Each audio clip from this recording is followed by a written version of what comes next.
Bueno, profesor, buenas noches. El nuevo Liceo Anthony. En este momento voy a explicar un poco sobre la presión de los embragues, ¿no? En cambios de neutro, primera de avance y segunda de avance. Bueno, para poder ver esto, primero vamos a tener las herramientas a mencionar, ¿no? O sea, tenemos que hallar las mediciones en la transmisión. Y para eso vamos a necesitar, mangueras, también, este, combinaciones en los embragues, en las cuales hemos trabajado con un grupo de manómetros, las cuales nos van a ayudar a dar, ¿no? La presión. Bueno, siguiendo con el PPT, podemos ver acá la presión del embrague en transmisión. Como vemos, está en neutro. Y al estar en neutro, podemos ver que no hay mucha presión, ya que no da presión a la transmisión, ¿no? O sea, no hay trabajo. Y siguiendo con el PPT, vemos la primera de avance, en donde en el cual vemos que ahí donde se está llenando aceite, ¿no? El embrague de avance, el forward y el embrague de primera, de velocidad, en los cuales los manómetros nos van a dar ciertos valores en donde podemos observar que en uno de los manómetros la presión era menor. Ahora, para eso nuestra observación fue regular, ¿no? Regular en la válvula limitadora, poder regular aumentar la presión, ya que podemos obtener ahí la estabilidad de los tres, ¿no? En la segunda de avance también podemos ver que el embrague de avance sigue no presurizado, pero el embrague de primera se vacía y se presuriza el embrague de segunda. Ahí también como podemos ver los manómetros fueron dos tuvieron el mismo resultado, en el cual uno de ellos fue menor, no diré, fue mayor. Ahora, mediante ese caso, tenemos que también estabilizar, ¿no? Para poder tener un resultado igual todos y que todos trabajen al mismo nivel. En el siguiente vemos el primero, marcha en retroceso. Ahí podemos ver que ocurre un cambio direccional, ¿no? Donde vemos que el embrague se descarga, el de avance, y se presuriza el embrague de retroceso, donde vuelve a acoplarse el de primera velocidad, ¿no? Ya, a todo esto, vemos este, que al tener demasiada presión podemos dañar, ¿no? Las mangueras, la misma transmisión, los embragues, las salidas, los sellos, donde se pueden romper cuando hay demasiada presión.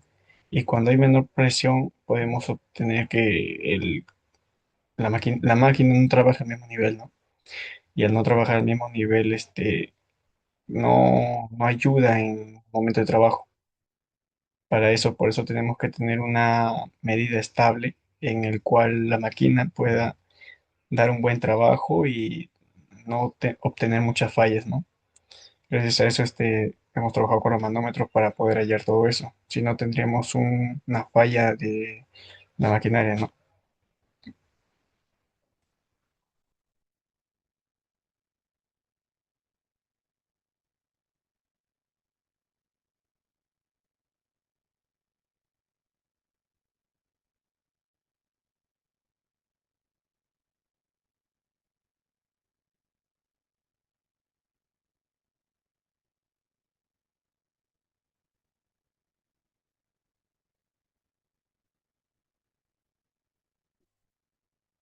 Buenas noches, profesor. Bueno, en esta oportunidad me tocó explicar sobre el sistema de carga de tren de fuerza. En esta prueba vamos a realizar la medición y ajuste de la presión del sistema de carga de la transmisión de la motonivebradora K16M. Primero, se opera la máquina hasta que el aceite de la transmisión alcance una temperatura entre 75 y 90 centígrados. Esto es importante porque la prueba debe realizarse con el aceite a temperatura normal de trabajo para obtener una medición correcta. Luego se estaciona la máquina en una superficie plana, se coloca la transmisión en neutral, se apaga el motor, se colocan los bloques en las ruedas y se aplica el freno de estacionamiento para poder garantizar que no haya mucho peligro alrededores. Bueno, la válvula de regulador de presión se encuentra en el bloque de control de transmisión ubicado en el tren de fuerza. En esa misma zona se conecta el manómetro para poder medir las presiones. La presión debe estar en 35 kilopascales, equivalente a 360 más menos de 5 psi. Bueno, si la presión es mayor al valor especificado, se retira la tapa de la válvula reguladora y se gira el tornillo de ajuste hacia la izquierda para poder disminuir la presión. Si la presión es menor al valor especificado, se gira el tornillo de ajuste hacia la derecha para aumentar la presión y para poder alcanzar la presión correcta.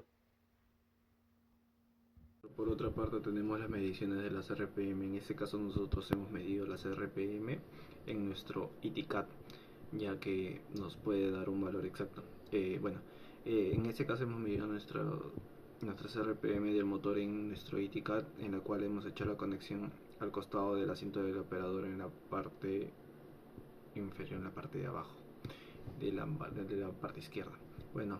Como podemos ver en nuestras tablas, en neutro nos dio una velocidad del motor de 800 rpm, y a la hora que colocamos la primera de avance nos dio 1000, o sea que la diferencia entre neutro a primera de avance es de 200 rpm. Y como podemos visualizar, tenemos la segunda de avance, que solo tuvo de diferencia con la primera de avance 2 rpm según nuestro ITCAT. Y bueno, hicimos la primera en reversa, que nos arrojó la velocidad del motor, en este caso las RPM, mejor dicho, 800 RPM. Gracias. Buenas noches, profesor. Mi nombre es Miguel Ángel Vázquez Chuquichanca y el día de hoy yo le voy a hablar sobre la presión del aceite de lubricante en la transmisión. Bueno, como podemos ver, este es un procedimiento de servicio CAT para probar la presión del aceite de lubricante interno de la transmisión motoniveladora 16M con el motor C13. Es solo una prueba de diagnóstico, no tiene ajustes. Y bueno, ¿para qué nos sirve este aceite? Su función es lubricar y enfriar los engranajes, ejes y rodamientos internos de la transmisión. Si su presión es insuficiente, los componentes se desgastan aunque todo lo demás funcione bien. Bueno, los valores mínimos aceptables en condición baja en vacío vendría a ser 14 kilopascales, se vendría a decir 2 P6. Y en eso es en neutral, y en primera velocidad 6 kilopascales, un PSI. En alta en vacío, en neutral, vendría a ser 275 kilopascales, es decir, 40 PSI. Y en primera velocidad es 135 kilopascales, igual a 20 PSI. Lo más importante del procedimiento: las mediciones se hacen dos veces con la traba del diferencial conectada y luego desconectada. Si los valores cambian entre un estado y el otro, se indica directamente que hay fugas en el sistema de la traba del diferencial, con una sola prueba de diagnóstico de dos sistemas a la vez. En este caso, el paso clave era calentar nuestra maquinaria, llevarlo a 51 grados centígrados. Luego de tener la máquina en superficie plana, retirar el tampón de la caja de transmisión, instalar el adaptador D con el manómetro A y elevar las ruedas traseras del suelo antes de arrancar, y el motor para tomar las lecturas. En este caso, en nuestras conclusiones, después de haber analizado PDF que nos entregó como material de trabajo. Este procedimiento en sí nos enseñaría que la transmisión tiene circuitos hidráulicos independientes que se verifican por separado. Bueno, la presión del lubricante trabaja silenciosamente a valores bajos, pero si falla generalmente desgastes internos graves. Saber interpretar estas lecturas y compararlas con la traba de diferencial conectada y desconectada, en lo que permite hacer un diagnóstico técnico completo y preciso. Y bueno, por otra parte,